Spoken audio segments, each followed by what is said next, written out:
Years old. It's still in its infancy, but the economy does appear to have taken a hit, though maybe not in the way some had feared. Now, stripping out the impact of the pandemic and the energy crisis isn't easy, but we've pored over the data from the latest official sources and analysis from academics. So let's take a look at trade and investment and jobs. First of all, trade, because Brexit meant extra paperwork and checks for some goods crossing borders since 2021. And there was an initial dip in the amount exported to the EU, according to the official statistics. That's recovered as teething problems were resolved. And the same is broadly true of imports from the bloc, although the checks and paperwork may have added to some prices.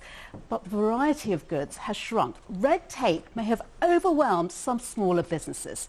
And what about those new trade deals Britain is now free to make? Well, 71 have been struck so far. Most, they're in green, just copy what Britain had when it was in the EU.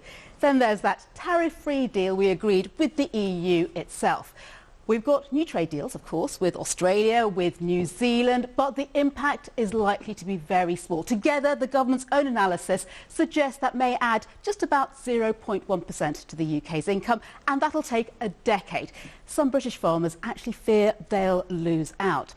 Other deals with India and the Gulf states, for example, which remain under discussion, may also have a small impact, although they are growing in importance.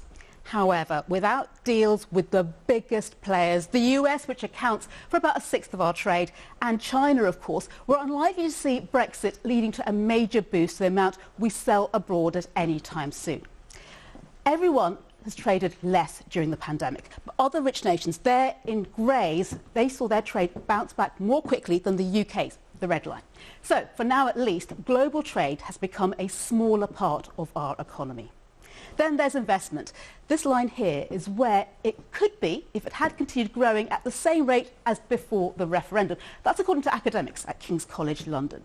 But in reality, it stalled. Some economists, such as those at the International Monetary Fund, claim Brexit-related uncertainty is deterring spending on things such as factories, training and equipment.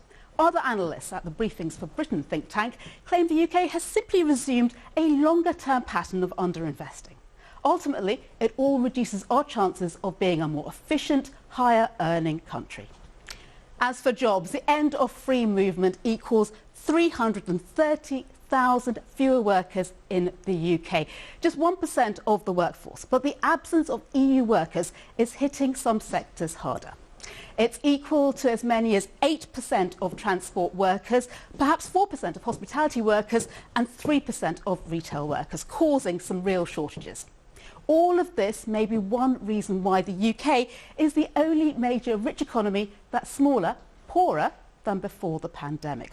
But it's still very early days, isn't it? And there's much yet to be settled. Not just the Northern Ireland Protocol, but also permanent arrangements for industries like financial services, fishing and electric vehicles. There are potential gains there. How much we achieve will be up to politicians. Thanks, Satashi.